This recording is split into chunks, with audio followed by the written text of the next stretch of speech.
Thank you for inviting me. Okay. You want to ask me some questions? I do have a few. I was lucky Thanks enough for being to. here, guys. Also, I'm sorry. I was lucky enough to meet Harvey over 10 years ago at the International Center of Photography. And besides him being a great photographer, Harvey is an amazing instructor and a great mentor to many photographers. So his legacy in photography is huge as far as I'm concerned. And he has always been very focused, determined, generous, and has worked always on projects, Right. Long-term projects. So what got you started in photography, Harvey? That goes Way way back. Thanks for being here, and everyone, thanks for coming. I always wanted, I'm from Pittsburgh, PA, I grew up there. It's an interesting city, and my parents said I had to be either an engineer, a doctor, or a lawyer, okay? So I didn't like the sight of blood, so I couldn't be a doctor. I didn't like to speak publicly, so I couldn't be a lawyer, so what's left? Be an engineer, whatever that was. So I went to Carnegie Mellon University and graduated there in metallurgical engineering, which is, I don't know, probably useless. And that school has a great drama department, a great painting department, art department. And I hung out with those people rather than the engineers who were not very interesting into labs and all that kind of stuff. So I got the urge and the notion to create and make things that were artistic. So I tried to write, I tried to paint, I did ceramics, and I wasn't very good at any of that. And I was in the American Army in Germany for 2 years in the mid-60s, and I bought a camera. And they had, where I was stationed, they had a darkroom. So I just started photographing. And immediately I fell in love with it. And I used the darkroom, and I didn't know anything. I taught myself, and I had time. I was a lieutenant in the Army, so I had time. And there was no war going on, thankfully. So the long story, to make it shorter, I photographed my men. I was a platoon leader, and I had 44 men under my charge. I was 21 years old, and I had these grizzled old sergeants from the Korean War, and I was telling them what to do. Forget it. So I started taking pictures, and it just grew and grew and grew. And I find photography gets in our bloodstreams, and I just couldn't kick the habit. I came to New York after.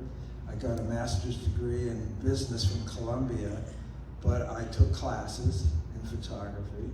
There were a few teachers like Ken Herrmann, George Tice I studied with. And my mentor was Ben Fernandez, who I love. He just passed away, I think, 4 or 5 months ago, or 6 months ago. And he told me to get a Leica, get a 21mm lens, and go to Coney Island. And being the good little student I was, if not now, I did those 3 things, and I still do them, and I still have the 21 and the Leica. I have an M4 and an M6 now, and I still go to Coney Island. I spent 3 days in Coney Island this last weekend teaching and doing a photo workshop. So that's how I started, and I just loved doing it. And Ben was so generous And he took me under his wing. I went to his house often and used his darkroom. He lived in New Jersey, close by. I'm not Bergen, I don't know, Camden. Not Camden. And that was the start. And I worked in the corporate world, and I didn't like it. I worked for about 6 or 7 years in the corporate world, but was doing photography all along in the 70s, and I produced my first book in 1978, Parallels, A Look at Twins, which I think, I'm getting off the track, I think is the best idea I've ever had as far as a project, to photograph identical twins from birth to death. And the book is, the first image is a two-month-old twins and bassinets on a table, and the last image is 71-year-old twins in bed together. The sequence is from birth to young age to old age, let's put it that way. So, and that's why, I mean, I love doing books, and my whole career is predicated, I think, I've concentrated on doing books, long-term projects, and try to turn them into books. Right, so you have always encouraged everyone to work on long-term projects. Yeah. And Coney Island, 50 years, that's a very long-term project. I don't know many photographers who have had that long of a project, working 50 years on a specific area or on a specific topic. What is the benefit working on a long-term project? Well, it gives me inspiration, it gives me focus, it gives me a drive, it gives me a reason to go back to the same place or look for the same kind of person, like twins. My second book was 6 years also. The twins book was 6 years, on artists, painters, and sculptors, not photographers, and that book came out in the 80s, and you know, artists in their studio with their work. It's called Artists Observe. And with interviews, I interviewed each artist. So I did 165 artists, and there's about 85 artists in the book, and it took 6 years. So it gives me a real focus. And I mean, I don't mind, I like going out and just shooting, like walking the streets, but I want to turn that into something other than random. I want to find themes. And I find my photographs talk to me, or they lead me, and they give me the ideas that I pursue in my photography. I don't write down ideas and then pursue them. They usually come through the work. Right. Yeah. But how do you maintain your interest for so long? Well, I mean, without becoming repetitive also, because that is a very, it's a problem. trap. It's a trap. Well, I know I'm finished when I'm either bored or tired of it, or not excited to go out again and do another, let's say, portrait of artists. I worked on that for 6 years. By the end of the 4th year, I was getting tired of it. But I had to get Rauschenberg and I had to get Warhol, so I needed certain people. I thought most the portraits were of artists who were not known, but I know I wanted at least a third of the artists that were well known. I don't know why I go to Coney Island all the time. I just like it. It was just there. Had you been to Coney Island before Ben told you to take a Leica? Yeah, and go there? So well, I was there as a 14-year-old with my parents, right. and I write that story in the book. So what attracts you there so much? The diversity of people. It's the people that I'm a people photographer, and there's a wide range of people there, and everyone seems to get along. If those people were somewhere else, I'd probably go somewhere else to photograph. So it's the people who make the oh, place. Definitely, and that's why I call the book Coney Island People. And the previous latest book, which is, there's a copy of it there, the 2011 book, has rides and non-people images. Every image in the new book, there's a person. Even if there's seagulls, there's a person or something. Yeah. So it's the people. And so I'm not tired of it because I'm not photographing the place. I'm photographing the people, and the people are always changing. They're always different. I see some of the same people, obviously, but that's like 1% of the people that are there. But that's also nice because in a way you create relationships over those years Right. with the local people there Right.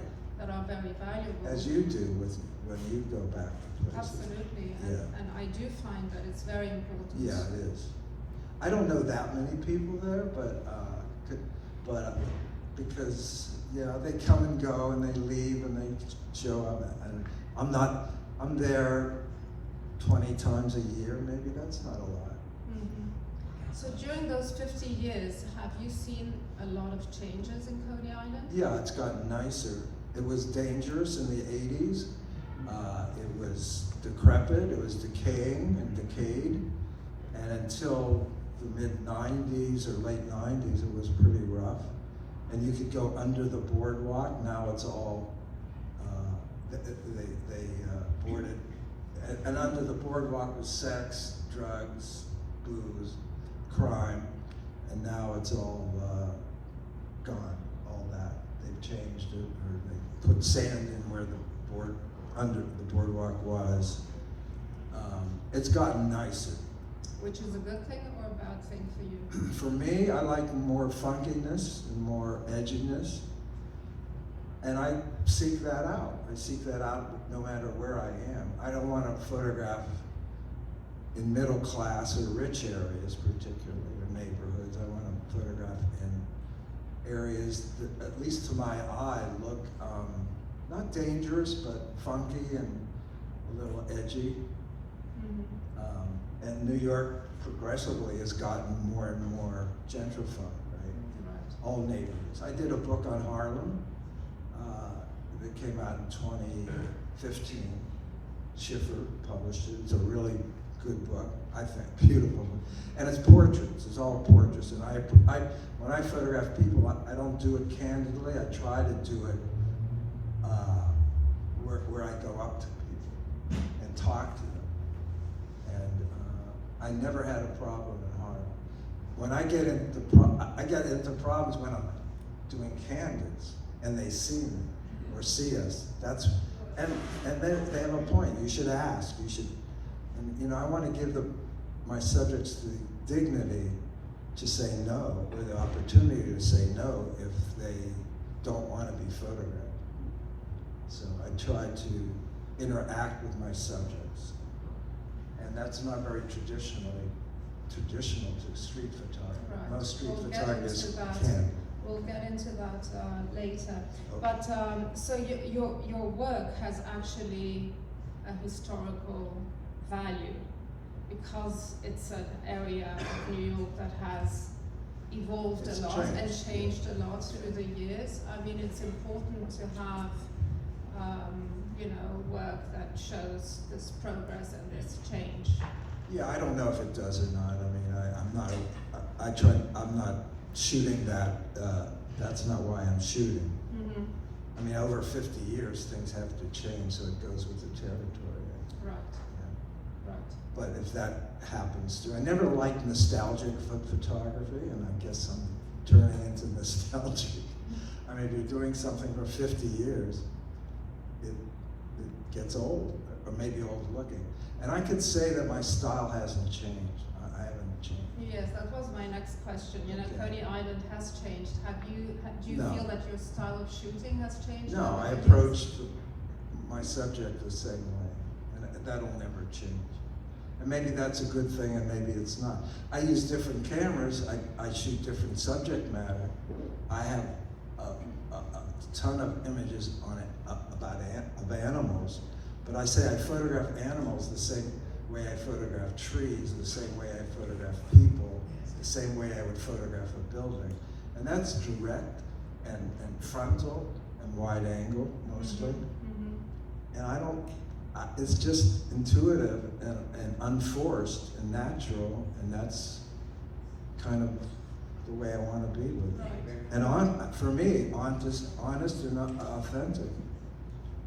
So I try to be as authentic as I can be. Which is very important. Which is important. Yeah.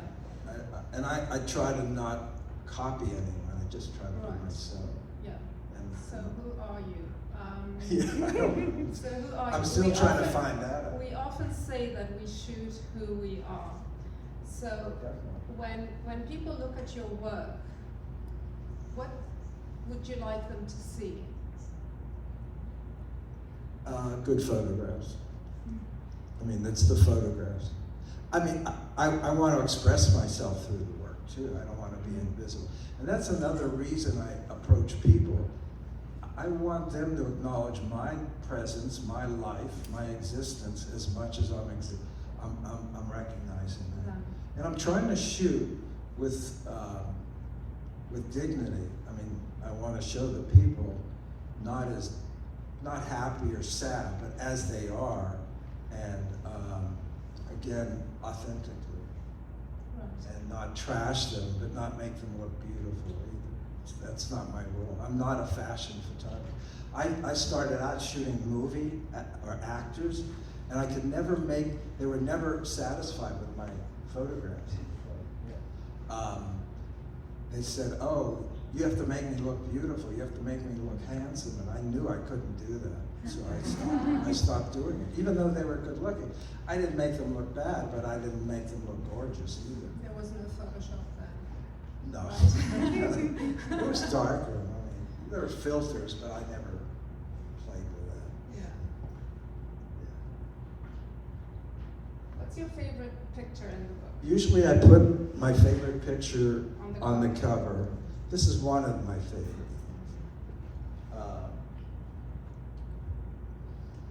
What else? There's a lot. And there's a lot that aren't my favorite.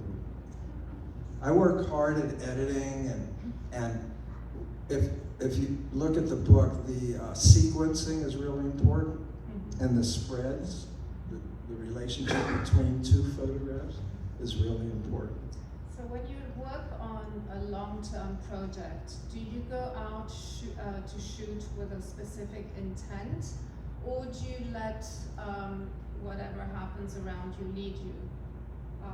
Well, I go, if I'm doing, like I did a book on Midtown called Briefly Seen, so I would go where there were crowds. Midtown for me was crowds, and I would insert myself into the crowd. So I would intentionally go to an event, a parade, a crowded place, a favorite corner where there's lots of people coming and going, 57th Street, at Trump Tower, before Trump was president, 57th and 5th Avenue, on the south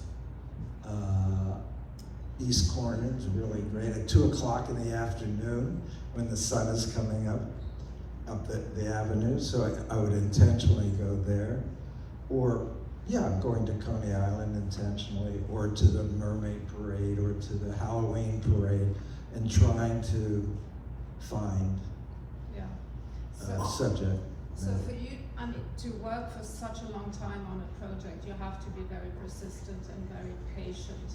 Are you that way when you shoot? Would you sit in a corner for at least an hour and wait for something to happen? No, I couldn't do that. You couldn't do that. But I walk around, but I'll wait for 5 minutes or 10 minutes. I will stay in a place or an area for a good while. Not leave after 10 minutes and say this isn't any good. I'll give it time. Mm-hmm.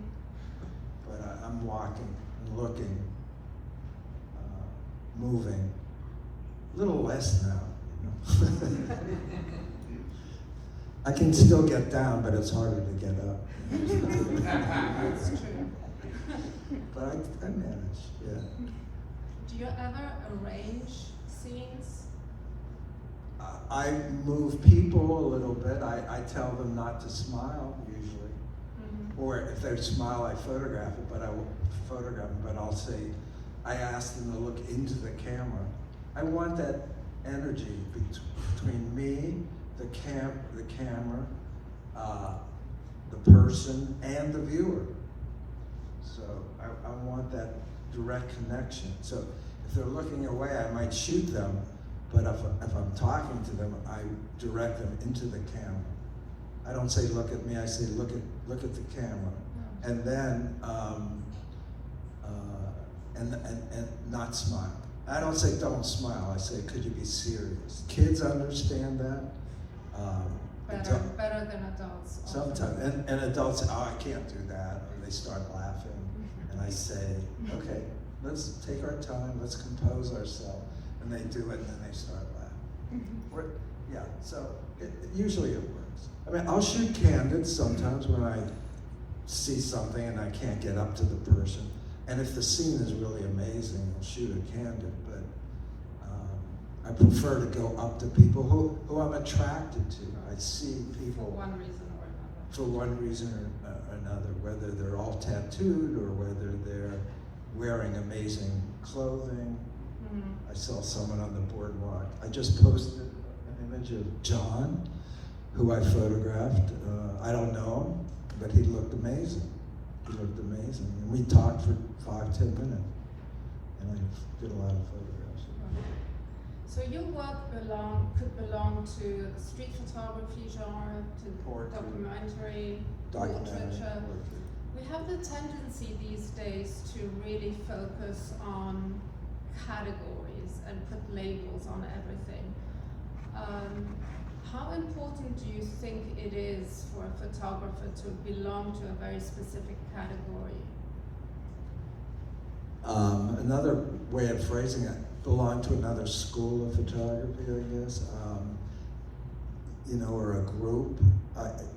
History groups photographers or artists. They're in the abstract expressionist group or the photorealistic group or something. I mean, I don't think about that. I can only do what I do and only be who I am.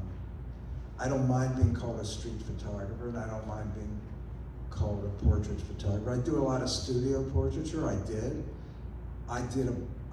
a body of work on people living with AIDS that never got published for 4 years with a 4.5 camera in a studio at GMHC, Gay Men's Health Crisis. And it's not known. I have a lot of projects that aren't on the street or in studio, or I worked with pinhole camera. I worked with the Holga. I love the Holga. Pinhole SX70. My last book was SX70 shot in New Orleans during Mardi Gras. And it's a book of SX70 Polaroids. It's a gem. And it's a small book published by Zatara Press, which is a small press, and they're in Richmond. 47 photographs that I took in 1979, sitting in my drawer for 40 years. I took in 1 week, and Andrew Fadenick, the publisher there, knew my work and asked if I had anything that would be surprising coming from me, that would be a surprise that I did. And I said, yeah, I have these Polaroids. And he came up from Richmond, looked at it, and 2 years later the book came out. But they're all of people close up with an SX70. I'm 2 feet away from them. They're painted or masked faces for Mardi Gras. Right. And that was a project. I went down to Mardi Gras for 2 or 3 years to shoot there with the Mardi Gras. And a side issue were these faces at twilight. Mm-hmm. So I shot them with a SX70 and flash at twilight. And it was, but I went there to shoot with my Leicas street, but I saw another aspect of it, and 40 years later it became a book. And I never intended that, or even thought about that. So there's a lot of serendipity in photography, a lot of happy accidents, whether it's a single photograph or a whole body of work that you didn't mean to do and put aside. I mean, I've heard a lot of stories like that. or arrange your archive differently from a different point of view. I mean, they do that with Walker Evans all the time. There's always a new Walker Evans book, or I mean, any of the famous photographers, they find an aspect. Vivian Mayer, I mean, it's overkill, so, but whatever. No, I mean, her work is really, Yeah, I don't like it. you don't like it. You like the story more than her No, work, I don't right? like the story. I think her story is better than her photograph. Not to, I mean, I didn't know her. Not to Nobody did. demean her. Yeah. I mean, great, but I don't think the work deserves all the accolades. It's about money. It's about someone discovering it and marketing. It's about marketing. I'm not saying she wasn't authentic, but I think Yeah, it is a very interesting story. it is. So, going back to street photography, Harvey, how would you define street photography? There's so much discussion going on about what is street photography and what isn't. And it creates a lot of animosity often between photographers. How would you define street photography? Photographing on the street and it connotes people. It doesn't have to be people, but I don't think a statue in the park is street photography. I don't think buildings, I don't think it needs people. It could be animals on the street, but the street environment, and it could be a beach, it could be a rooftop as far as I'm concerned. I want broad the definition. And I've never really called myself a street photographer. If people say, what do? I guess I say I photograph on the street. Mm-hmm. I'm not that aware of any hostility, Well, or however you phrased it. I mean, and some people say that what I do is not street photography. If I go up to a person and photograph them in one-on-one or or a portrait of a group, that it's not street photography. Because street photography has to be candid. I don't subscribe to that. yeah. And I don't think it's necessary. But people do need definitions, I guess. Some people do. Many people do. Do you? No, not I really. don't think so. I like to call myself a photographer and Yeah. not a street photographer or Yeah. photographer, because I think that, putting a label on everything does Right. not do us any favors. It It restricts just, us. it restricts you. restricts us, it binds us, and we don't need that. We want to be free. If we're artists, if we're photographers, we want to be as free as possible. And you want to follow your heart. And Right. if one day you want to shoot a certain way, it's fine. Right. And if you change, that's cool too. I mean, but Exactly. it should be from Be you up and to you. honest. It should Exactly. be honest. Exactly. Painters change. What Philip Guston changed his whole approach. Many painters change or find extensions of what they do, Right. and that's cool. So you have always been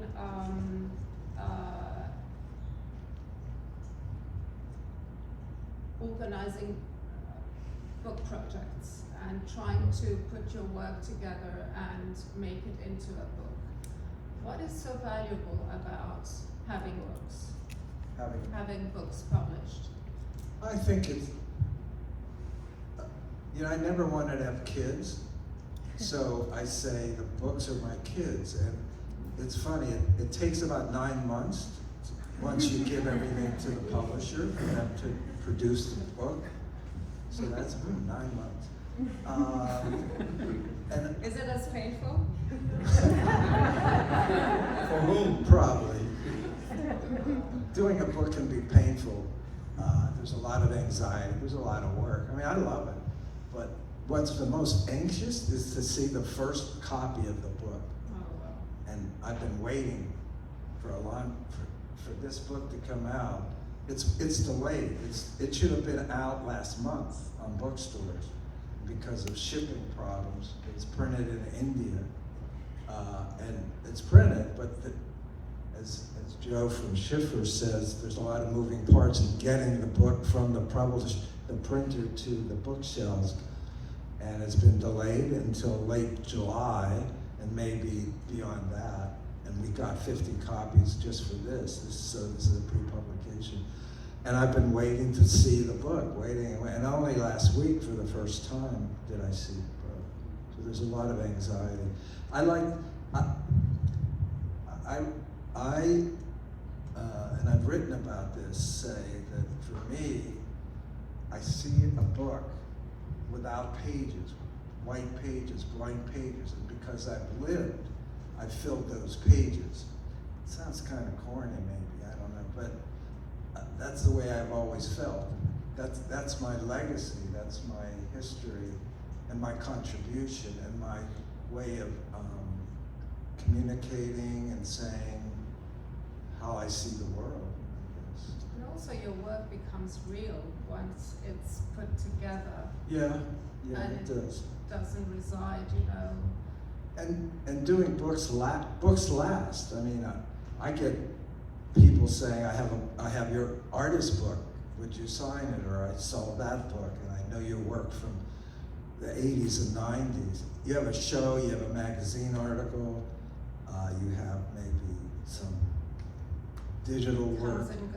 It comes and goes fast. But and even books don't get the exposure they used to. Exactly. Books, in this digital age, it's becoming more and more difficult, right? To get the books out and to get people to be interested in books. Right. Well, because they have access to so much. Exactly. Else, yeah. People aren't buying books as much. My first book sold 10,000 copies and they sold out. Now if you sell 2,000 copies, you're really doing well. You used to get advances, you get royalties. You don't get that anymore. Now, you have to pay the publisher for them to do your book. That is awful. And I've done that once and it didn't feel very good. There's very few publishers that publish and give you royalties now. You know, they want $20,000, $40,000, and that's crazy. I mean, we're spending all our money on travel, and cameras, and film, and paper, and we have to pay for the book. That's how the publishers are getting their work out, though, because no one's buying. That's how they're funding their books, because otherwise they couldn't bring the book out. So it's sad, and it's changed a lot since the 90s, I'd say. And there's certain companies, who I won't name, publishers, who are at the forefront of that. And it's most publishers now ask for money, or you raising the money. However, it doesn't mean they're going to do your book just because you can pay them. They still want a quality product. That's for sure. Yeah. Of course, they have their name on it. Right. So, what is the biggest challenge for you in creating a book? That's a good question. It's all challenging. Staying with it, recognizing that you have something that might be valuable, and then finding a publisher. That's not easy. So do you find a publisher? Do you choose your publisher, or the publisher chooses you? The only time a publisher came to me was this last book, not this current one, but the book of Mardi Gras, where Andrew came to me and said, well, he asked me, do you have a project? I'd be interested in publishing with you. And always I had to go and find a publisher. And I don't think if you do one book, it's easier, that makes it easier to do a second book. And if you doesn't? And if you do 5 books, it's not easier to do a 6th book. Unless you're getting really famous and your books are really, really selling. But it's always hard. It's always hard. Sales are always difficult. Anyone can publish a book. You can self-publish. You can do a blurb book and sell it in their blurb store. But you can't sell the books. You're going to have a living room full of books if you self-publish and have 1,000 books to sell. That's 500 books are really hard to sell. Who do you know that's gonna buy? How do you market the book? That's really what's hard. And that's why I go with a publisher. They have some marketing expertise, but I try to sell books and, you know, do events, and I don't know, it's hard. So why do you want to do a book? It does help a career also.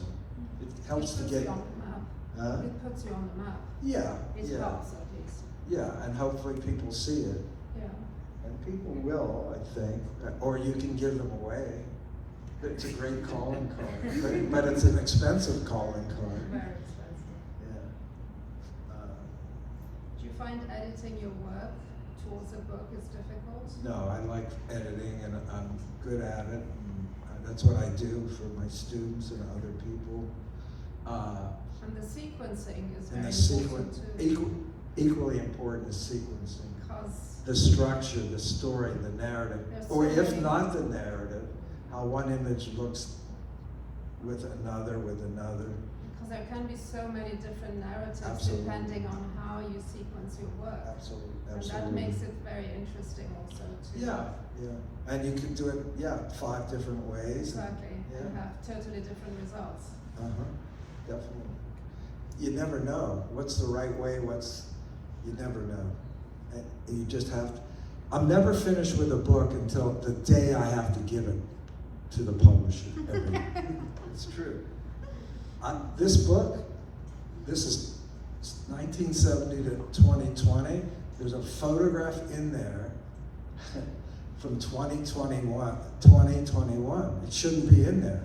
I took it in 2021, and I love the photograph so much, I told the publisher it has to be in. And it's in the front. It's in the title page. Would you like to talk to us about that I image? would. I don't think it's in here.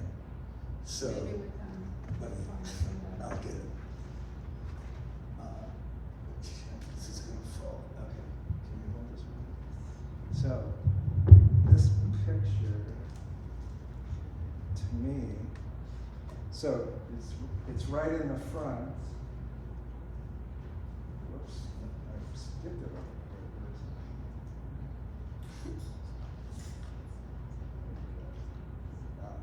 So this is called the title page, and it's this photograph. And I photographed him last June, so he shouldn't be in the book. And we talked, and he got up on the bar and hung there for minutes and minutes and minutes, and I was astounded. And he broke into a smile. And to me, it's just amazing. And his feet are pointing into the book. And he's so generous with doing this, I think. So I had no way of contacting him, and only on Saturday, was it? No, Sunday.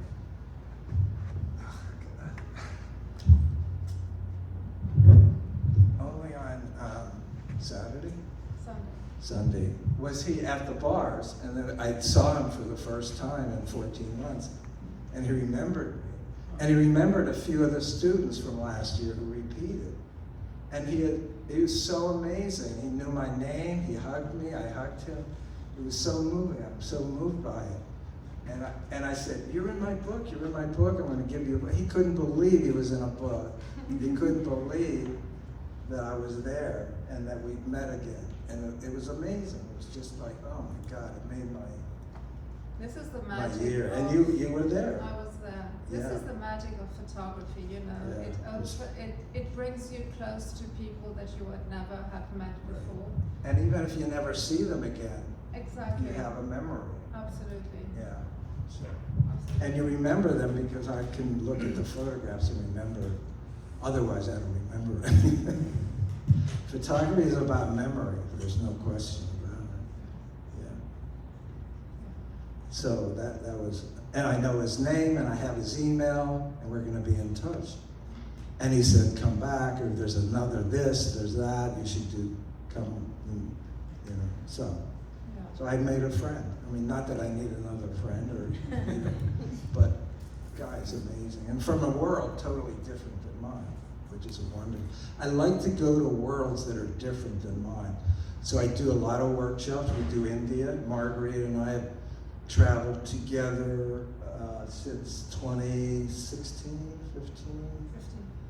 15? So India, China, Laos, Cambodia, Vietnam, Greece, New Mexico. New Mexico, Greece. where we partnered, and Coney Island, and New York. Yeah, That's right. so it's great. I love traveling with the camera. The camera allows us to go to places that we would ordinarily not go to or belong. It can get you into trouble too, but I've never had that. But that's fun too. Huh? That's fun too. It is to get into trouble? Okay. It is.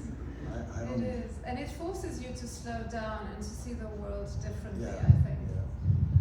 Sontag said the camera mediates everything and interferes with what you're doing. Oh, there it is. Yeah. His name is Mike. I mean, and then he smiled, you know, and it's effortless. To me, it was effortless that he was there. I mean, I can't imagine doing it. It's called flat. It's a movement, right? Do you know it, Dennis? No? You can do this. No? Dennis is a Coney Island person, totally. Larry, do you want to say something? No. Okay. So, yeah. And it just, everything was right, I guess. You know, there was no distracting background. Often that's the case. I was standing in the right place, I guess. And I put him where he is in the book because I see, again, his feet is pointing as an arrow toward the body of the book. So. And you will give him a print. I'm giving him a print, but I want to give him a book. I think he'll like the book a lot Oh, too. I'm sure. Yeah, I will give him a book. And this was at the Mermaid Parade? Mermaid Parade, probably 2015 or 16. Do you go every year to the Mermaid Parade? Try to, yeah. I missed some couple years because I was traveling maybe on a workshop. Right. Yeah. And you have some funny stories from the Mermaid Parade. Do you remember the lady Oh, with yeah. the boobs? Yeah. That yeah. you met at a gallery and she At my came at my gallery. That's right, Yeah. the opening. Yeah. Yeah. It was funny.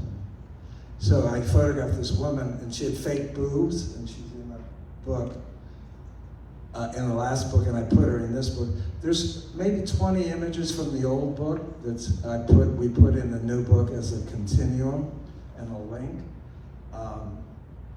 So this woman I photographed, and then in 2010, so she made the older book, and then the next year I went out, and I was having a show at Alan Klotz's gallery in Chelsea, and she was in the show, and I made a card. I made a card for this, and I brought it to the Mermaid Parade the next year. She was there in the same outfit, more or less. And I said, oh, I'm having a show. Here's the card. Come to the show. Come to the show. It opens next week or in 2 weeks at Alan's Gallery. I was here. And she came with her mother dressed like that. No one looked at my photographs anymore. I mean, everyone rushed her and photographed her. And everyone, the hell with the photograph, look who's here. And we became friends, so it's crazy. It's fun. Absolutely. So, yeah. I mean, photography has saved it saved my life. I was drifting, I was going here. I had X number of jobs in 6-7 years in my 20s. I really started photography when I was 28 years old. And self-taught, I'm self-taught, with a lot of classes, with many classes. Again, Tice and Ben Fernandez and several, Ken Heyman, who was well known at the time, street photographer. What advice would you give to someone who wants to get into photography now, these days? go for it, do it. Follow your heart and work hard. You have to work hard. I think everyone here is in photography. I mean, it's great. And you don't have to do it full time. I worked in the 70s in the corporate world, and that's when I started my photography. And I worked until 79 and then quit to be a full-time photographer. And I saved up some money. It's probably harder now, it's more competitive, things are more expensive. But I did and started with film, and guess what? I'm still doing film. I shoot 90% film. I have a dark room and process film and buy paper and buy film, and it's all expensive. Digitally, digital is not expensive once you have a camera. That's true. And a lens and maybe a couple cameras. And I don't want to get the newest, best camera. I love my old Leicas. And just work hard and have fun with it, love it. And I think shooting with film makes you a better photographer. makes me a better photographer. Anyone who shoots film is a better photographer. Why is that? Because in the digital world, you have the luxury of being able to shoot as many frames as you want. It doesn't cost anything, so you can shoot 100 Right, frames. you overshoot and you don't think it. overshoot, and it doesn't cost you, and you can do it. Whereas with film, you only have so many shots you can take, and you have to nail it. Right. So it forces you to be more careful Yeah. and to be more selective, and Well- eventually that makes you a better photographer. Yeah, I shoot a lot. I overshoot. That's what makes me a better photographer. If I We get all overshoot. one or two a roll, and that's the way it is, and that's the way I deal with it. It's always been that I way. think it's the case for everyone, not just for you. Yeah. If you look at the contact sheets of the Magnum photographers, you Right. know, Right. I mean, it says it all. Yeah. Yeah. Well, What time is it? I don't know. My watch doesn't work. How are we doing on time? 'Cause Close to 7. Almost Do you have 7? Any questions? let's open it up to questions. I guess we're allowed to take off masks so while we're speaking here. First of all, Harvey, I absolutely loved your presentation. It was Thank you. ever so fascinating. I am overwhelmed with questions that I can't even, I won't even go there because there's 1,000 of them. One, I'm a Coney Islander now. I have been for 10 years. I bought an apartment there, and I did it just because I love the ocean. Good. Water. I realized recently that somehow I spent most of my life on islands. And, Coney Island is no longer an island, but it's part of the bigger island that is, Brooklyn, Queens, and Long Island. My question is, I don't want to take more of your time than I need to.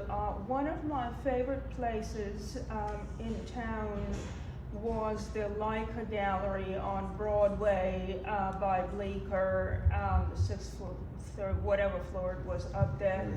And, then with the digital age, it disappeared. And is there, since you shoot with a Leica, you would know, is there any place in New York now where I can go and see a show of Leica photographs like there were? Well, up there is a there? Leica store, and I showed there. They used to do have photo shows at the Leica store on Broadway, West Broadway, I think, at 425 West Broadway. And they might still be. They probably aren't showing work there. So, museums will have shows. There's a William Klein show now that's really terrific. That is black and white mostly. I don't know if he shot with a Leica. Do you know? Anyone know what cameras he shot with? His work was from the 50s, 60s. He's still alive. He's 94 years old. from the 50s, 60s, 70s. Yeah.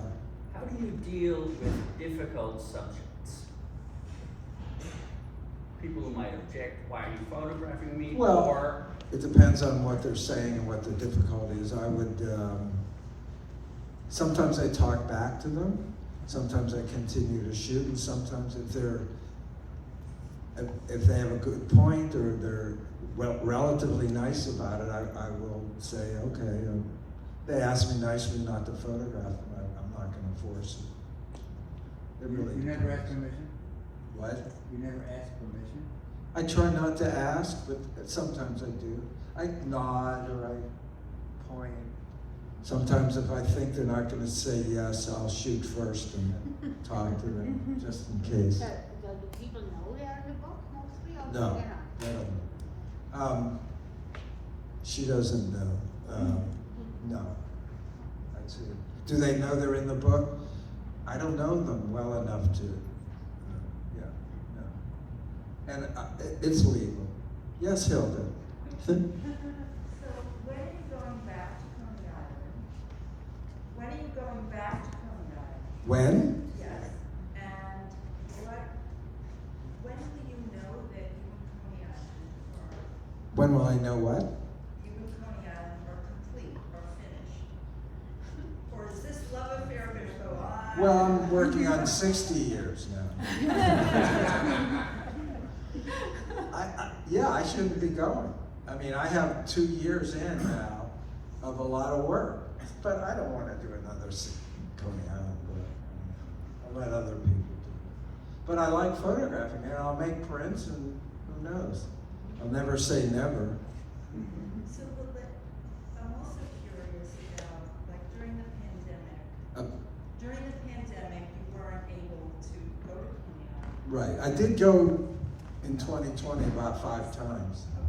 What was it like after not being able to go, since it was so much part of your routine? It must have been. Well, it was painful not to go. I did photograph there sometimes, but it was half empty.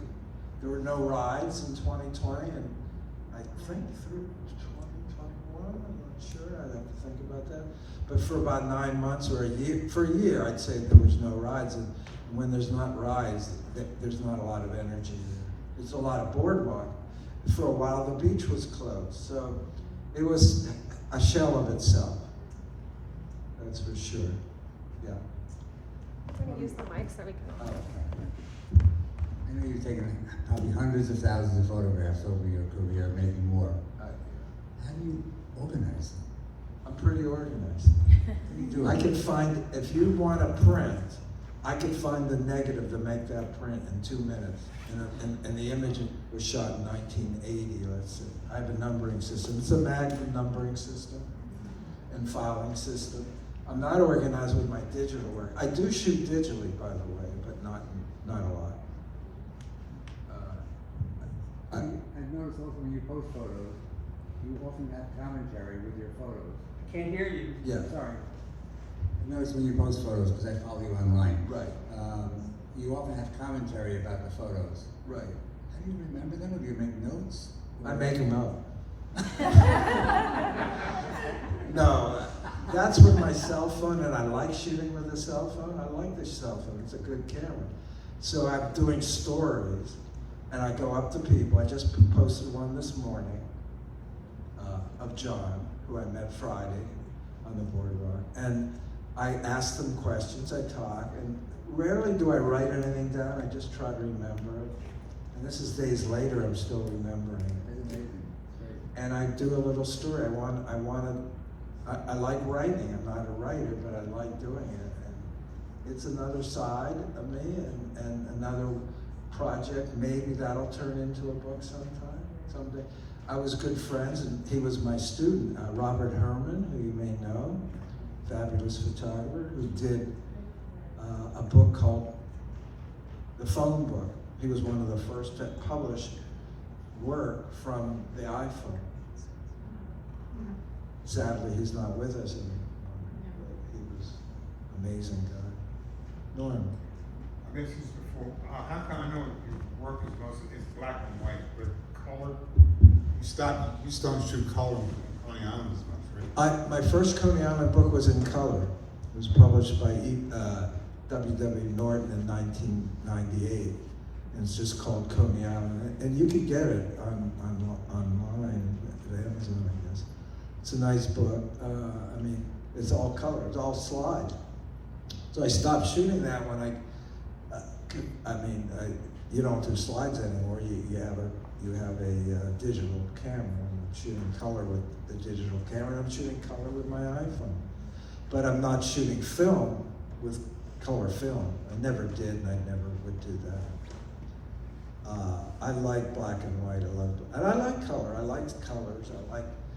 I like what color can give us, but I'd rather shoot in black and white. Yes. I was Hi. wondering, so